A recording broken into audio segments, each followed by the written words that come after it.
आप सभी को मेरा नमस्कार। आशा करता हूँ कि आप सब ठीक होंगे। जैसा कि आप लोगों ने देखा होगा हमारी पिछली वीडियो में कि हम लोगों ने जो यहाँ रानीपुर टाइगर रिजर्व का भव्य उद्घाटन दिखाया था और वो वीडियो मतलब काफी लंबी हुई जा रही थी। तो मैंने जो हम लोगों ने सफारी की है उसके लिए मैंने एक अलग से वीडियो बताई ताकि हम आपको उस सफारी के बारे में पूरी डिटेल्स बता सकें। तो वीडियो में शुरुआत से लास्ट तक बने रहिएगा, आपको काफी मजा आएगा। और शायद ये YouTube की पहली वीडियो होगी जिसमें रानीपुर टाइगर रिजर्व का अंदर का जंगल और सफारी दिखाई जाएगी। तो हर एक वाइल्ड लाइफ लवर का एक सपना होता है कि वो किसी भी टाइगर रिजर्व का जो उद्घाटन होता है उसमें वो जाके और पहली सफारी जो होती है वो करे। तो फाइनली हमें मंत्री जी के उद्घाटन के बाद रानीपुर टाइगर रिजर्व में पहली सफारी करने का सौभाग्य प्राप्त हुआ। यह हमारे जीवन का कभी न भूलने वाला क्षण है, क्योंकि किसी भी वाइल्ड लाइफ लवर को अगर आप देखें और अगर आप इस तरह किसी भी टाइगर रिजर्व के उद्घाटन के दिन सफारी कर लें तो एक अलग ही मजा आता है। रानीपुर टाइगर रिजर्व का जो एक नाम दिया गया है वह है जामवंत इको टूरिज्म।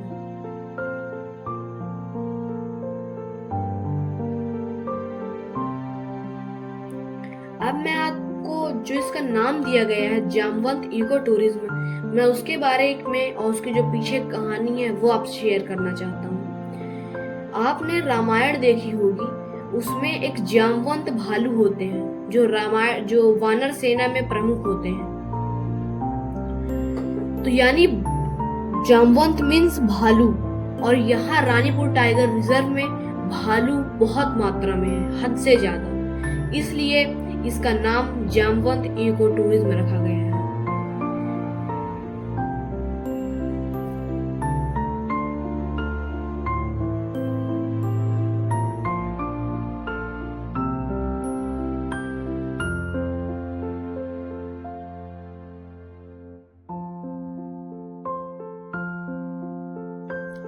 तो जब तक सफारी चल रही है तो आपको मैं इको टूरिज्म के विषय में बता दूं।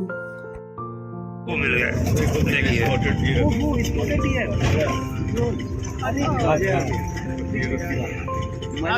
मजा आ गया, ऐसा देखने में अच्छा लगता है। पहला उद्घाटन मजा आ गया। What is eco development?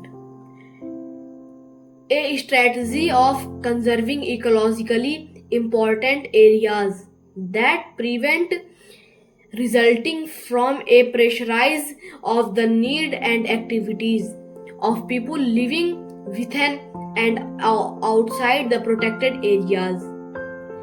मतलब आपको मैं इसके हिंदी बता देता हूँ। महत्वपूर्ण क्षेत्र के संरक्षण की ऐसी रणनीति जो संरक्षित क्षेत्र के आंतरिक व बाहरी भागों में रह रहे लोगों की आवश्यकताओं एवं गतिविधियों के दबाव में परिणाम से हो रही क्षति को रोकें। अब यह प्रश्न उठ रहा होगा कि रानीपुर टाइगर रिजर्व की स्थापना क्यों की गई। यूपी के बुंदेलखंड क्षेत्र की जैव विविधता संरक्षण का एक मात्र प्रतिनिधि क्षेत्र है, वन्य जीव का एकमात्र प्राकृतिक वास स्थल है। क्षेत्र की जैविक धरोहर को बचाए रखने एवं क्षेत्र को जैविक दबाव से मुक्त रखने में विधिक सहायताओं के लिए इसका स्थापना की गई है। यह यात्रा 1977 से आज तक कंटिन्यू है।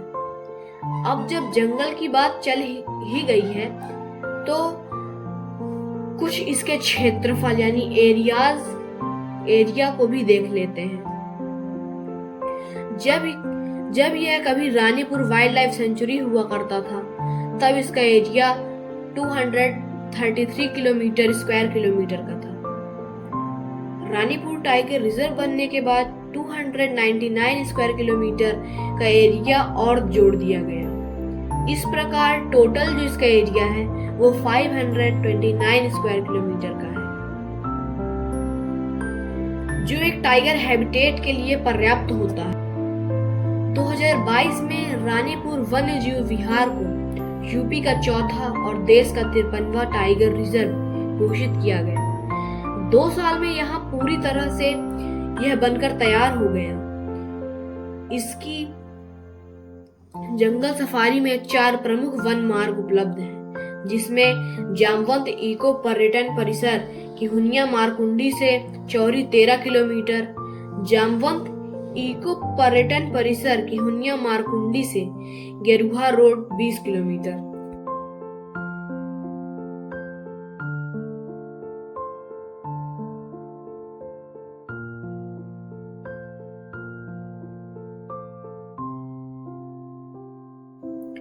कल्याणपुर वन्य चौकी से चौड़ी 13 किलोमीटर और कल्याणपुर वन्य चौकी से हनुमान चौक से 18 किलोमीटर।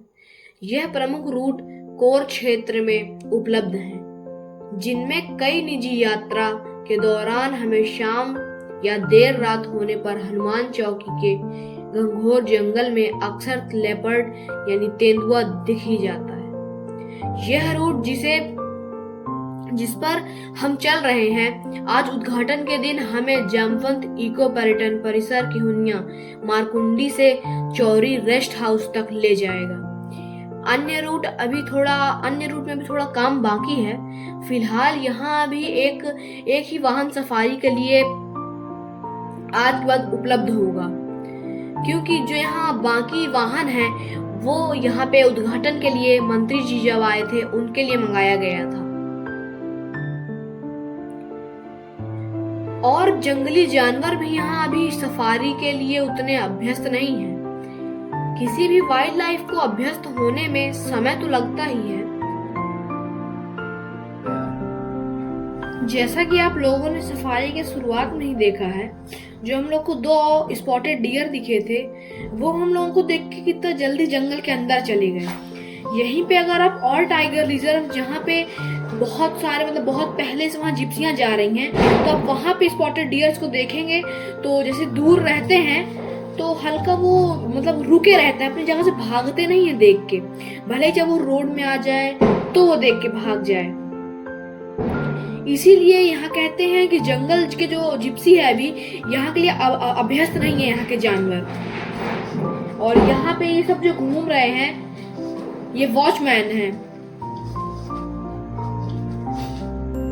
यह जंगल में बहुत पहले से वन औषधि के लिए यह महत्वपूर्ण केंद्र रहा है। प्राचीन अनादि काल से यहाँ अनगिनत संख्या में साधु संत यहाँ तपस्या करते हैं। रामायण काल में तो इस जगह का अति उल्लेखनीय वर्णन भी है।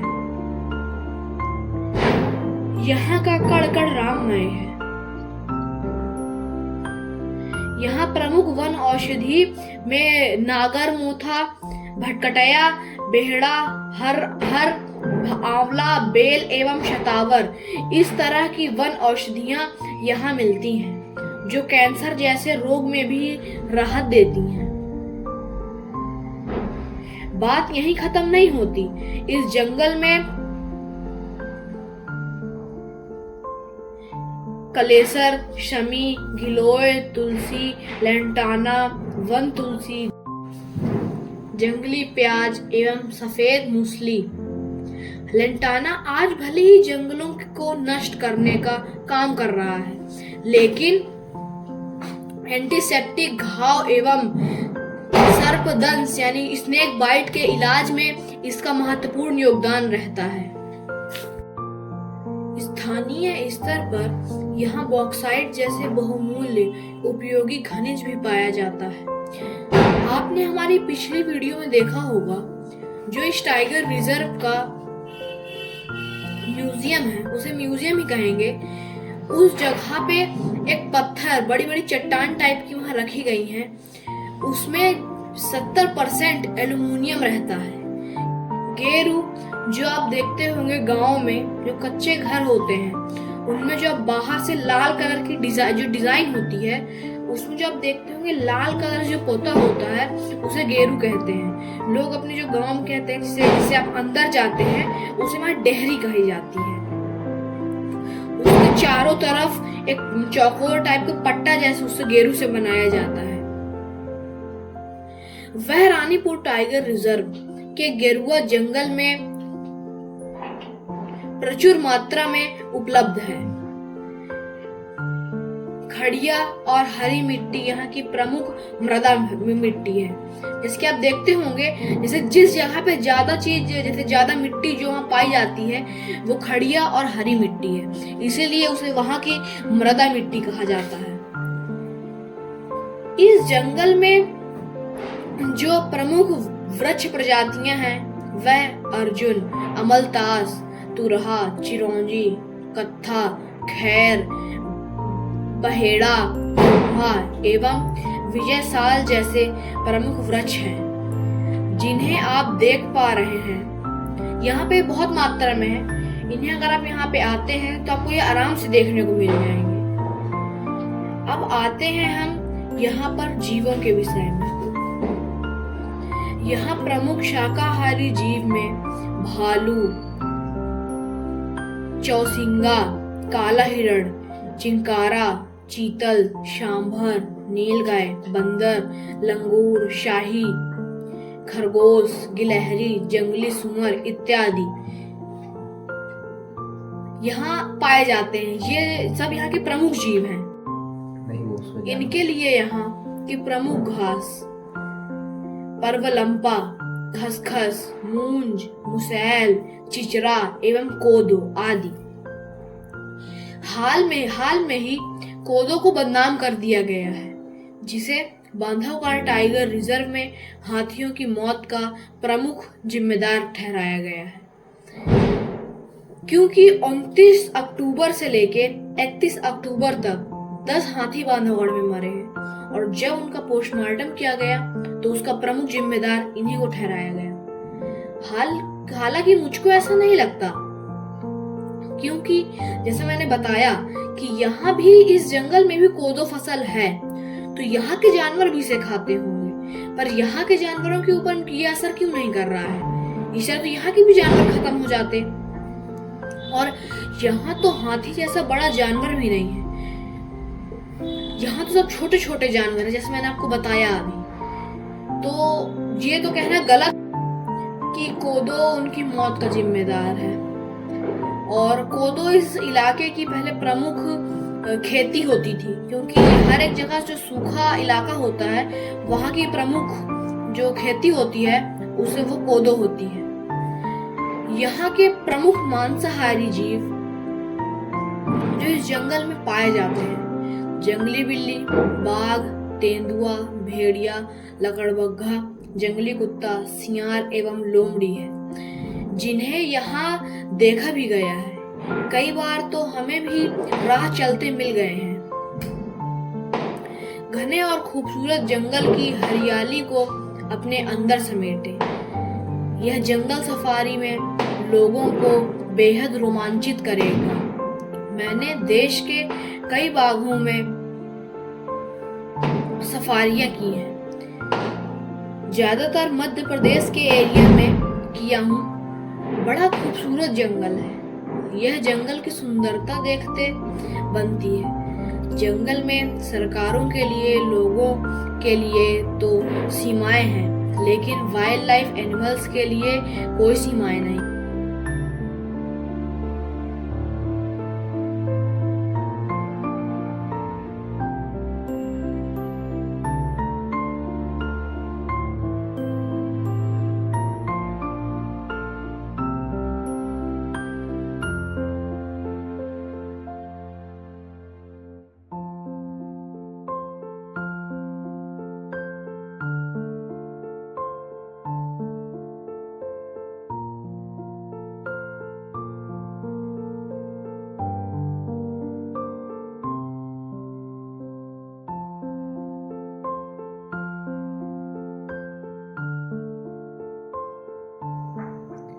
इसका एक बहुत बड़ा एरिया मध्य प्रदेश से जुड़ा हुआ है, जो सीधे पन्ना की ओर जाता है।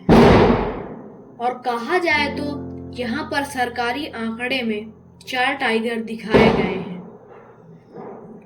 वह सभी पन्ना से ही तो स्वयं आए हैं, और जो यहाँ की पहली फीमेल टाइग्रेस थी उसके बारे में मैं अलग से एक फुल डिटेल में वीडियो बनाऊंगा। सरकार की इस योजना से लोगों को जहां रोमांचकारी अनुभव प्राप्त होगा और रोजगार मिलेगा, वहीं वाइल्ड लाइफ एनिमल्स के लिए भी यह टाइगर रिजर्व एक आराममय महसूस होगा और वह यहाँ सुरक्षित होकर अपना विकास करेंगे।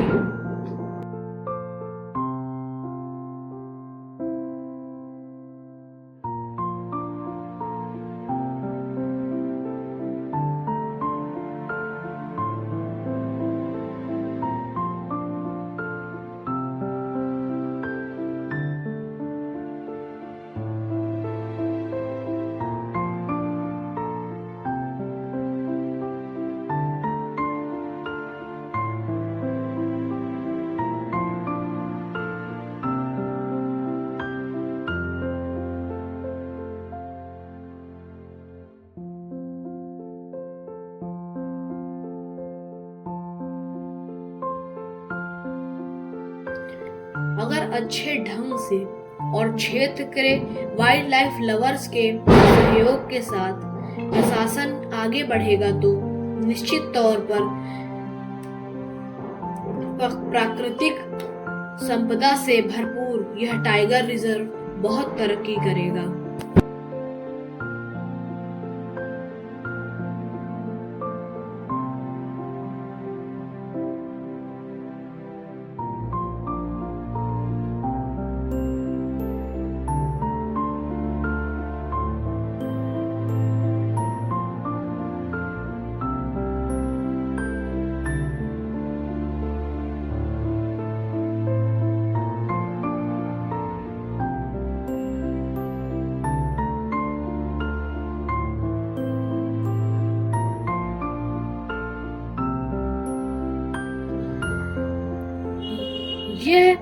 ये वीडियो तो सिर्फ आपका, हमारा और हम सभी का इस जंगल से सिर्फ एक इंट्रो हो रहा है। और यह जंगल अपने आप में ही एक बहुत सुंदर जंगल है। मैंने अभी जितने भी जंगल घूमे हैं उनमें से बांधवगढ़ के बाद यह जंगल है। और अभी तो यहाँ वाइल्ड लाइफ को बढ़ने में और पनपने में बहुत समय लगेगा, क्योंकि अभी यहाँ के ना तो जो यहाँ के वाइल्ड लाइफ ऑफिसर्स हैं ना तो उन्हें अभी यहाँ पे टाइगर्स का लोकेशन ट्रैक है कि टाइगर किस रूट से जाता है, कहाँ से जाता है, और ना ही वह अभी अभ्यस्त है टाइगर। अगर वो हमें कहीं से देख भी रहा होगा तो वो उसी जगह में छुप के बैठ जाएगा, क्योंकि उसे लगेगा कि ये मुझसे कोई बड़ा चीज, जानवर या फिर चीज मेरे तरफ आ रही है।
जंगल के विषय में लोग यह सोच लेते हैं कि टाइगर ही सब कुछ है। ऐसा नहीं है। जंगल अपने आप में महत्वपूर्ण है और इस जंगल का तो अनादिकाल से पौराणिक महत्व भी है। त्रेता युग में भगवान राम ने वनवास के दौरान यहाँ 11.5 वर्ष बिताए थे और यहाँ के कण कण में वह ऊर्जा आज भी विद्यमान है।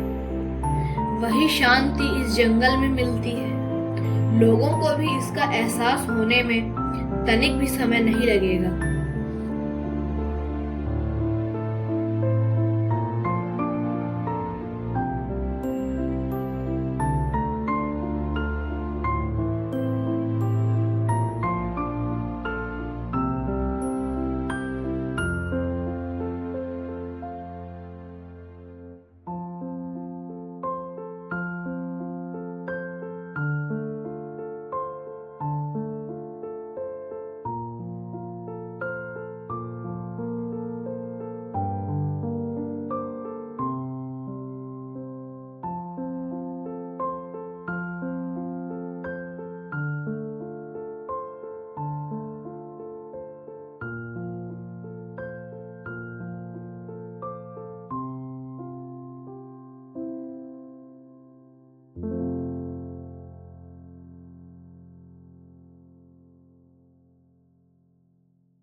हम जनपद वासियों को यह बात जरूर याद रखना है कि अधिकारी, कर्मचारी, नेता, मंत्री यह सब आते रहेंगे, लेकिन यह जंगल हमारा है, हम स्थानीय लोगों का है।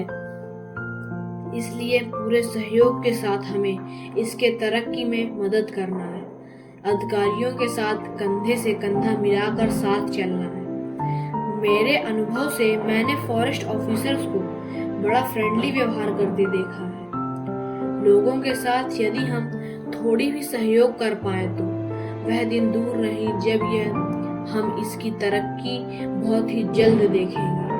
और अगर हम छोटे छोटे संघर्ष जंगल की जमीन, लकड़ी और वन संपदा पर करते रहे तो अपने जनपद की तरक्की का बहुत ही सुनहरा अवसर खो देंगे।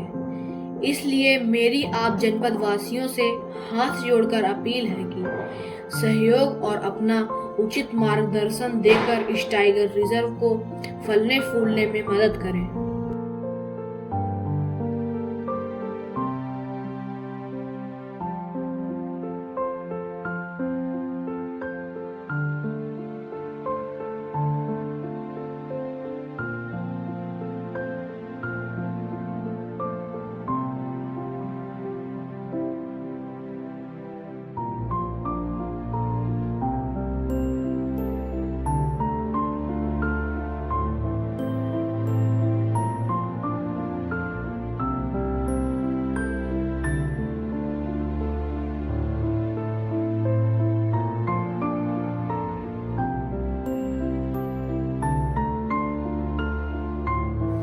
मेरी आप सबसे हाथ जोड़कर प्रार्थना है कि यहाँ घूमने जरूर आए।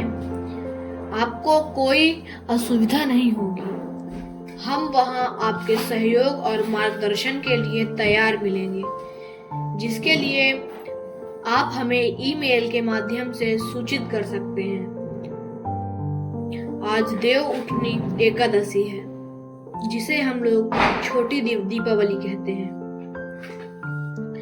और यह यहाँ बड़े ही धूमधाम से मनाया जाता है, क्योंकि जैसे कि आप सुन सकते हैं पटाखों की आवाज, क्योंकि प्रभु श्री राम और चित्रकूट का एक गहरा रिश्ता है। प्रभु श्री राम ने अपने 14 वर्ष के वनवास में सबसे ज्यादा समय चित्रकूट में बिताया है। और वीडियो में अंत तक बने रहने के लिए बहुत बहुत धन्यवाद। अगर आपको मेरी यह वीडियो अच्छी लगी हो तो please like, comment and subscribe करिएगा। बड़ी मेहनत और बड़े अमूल्य समय निकालकर मैं आप लोगों के लिए यह वीडियो बनाता हूँ। मिलते हैं जल्द ही अपनी अगली वीडियो में, तब तक के लिए धन्यवाद।